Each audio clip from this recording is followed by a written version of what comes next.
89.9 The Light with Cam and Joe. So good to be with you today. As of this week, from Monday, gyms have been allowed to open their doors again. So if you've gained a couple of extra ISO kilos, our next guest is going to be able to help you out. She's a PT, the owner of Next Gen Fitness Factory in Bayswater, which is also my gym.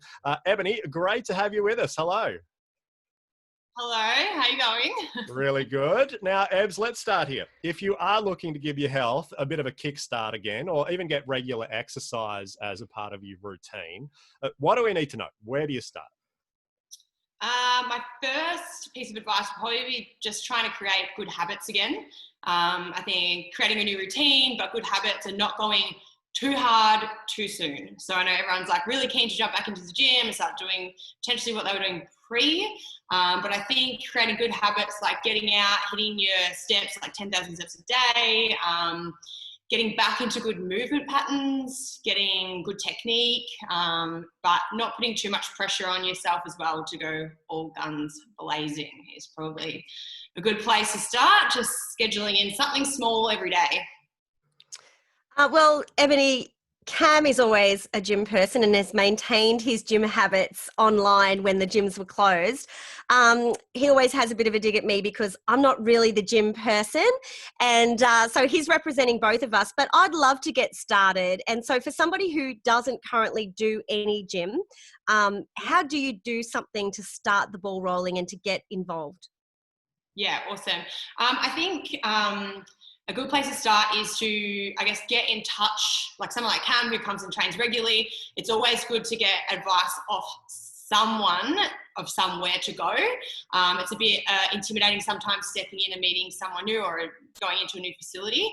But getting involved, talking to a trainer and getting a bit of a plan in play, I guess knowing what you want to achieve and then having someone experienced to kind of step you through the first couple of weeks, because it can be quite intimidating for someone who's not in a gym regularly, and also because you get a bit caught up in the vibes and you want to sort of go all guns blazing like I said before, and that's when injuries can happen too. So I guess just having a solid advice with a solid plan, and somewhere that's going to support you through those first couple of weeks.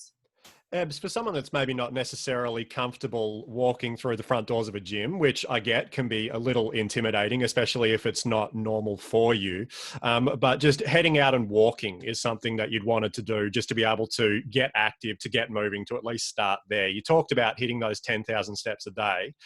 Why is that important? Yeah, there's so many benefits to getting out and hitting your steps. Some of them, like ones that people don't really realize the power in, just the mental clarity to start with, and that's really what's going to set up your day. So if you're someone that can get out and you can walk in the morning, anytime is good, but in the morning and without any music, where you can just take some deep breaths and take in what's going around, just sort of think about your day and have some time to yourself.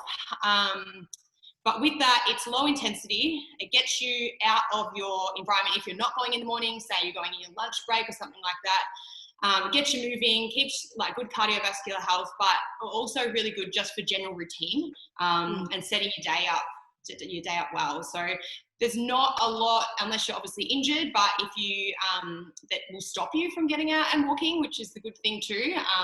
You can do it sort of anytime, anywhere, weather permitting. But yeah, and it gives you a sense of achievement as well. Having a goal every day to get out there and tick something off on your list. But other than that, it creates a good energy balance. So if you are trying to manage weight, it's a good one to include into your day that's not going to be too strenuous for you as well.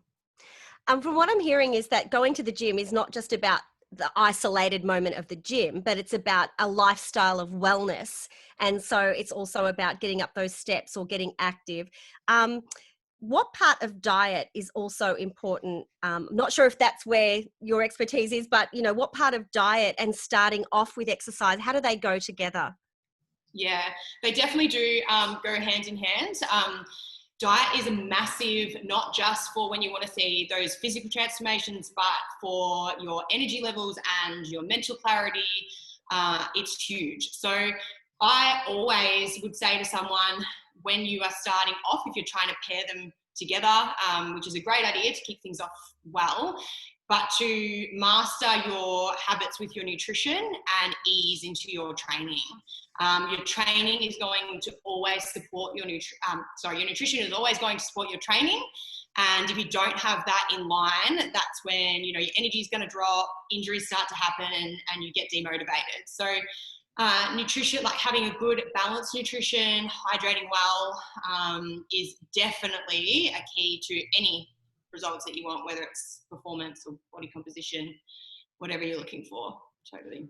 Yeah, there is so much to unpack, which we will over the course of the next little while. Ebony from Next Gen Fitness Factory in Bayswater, thank you so much for having a chat to us today, and we'll check in soon. Awesome. Thanks, guys.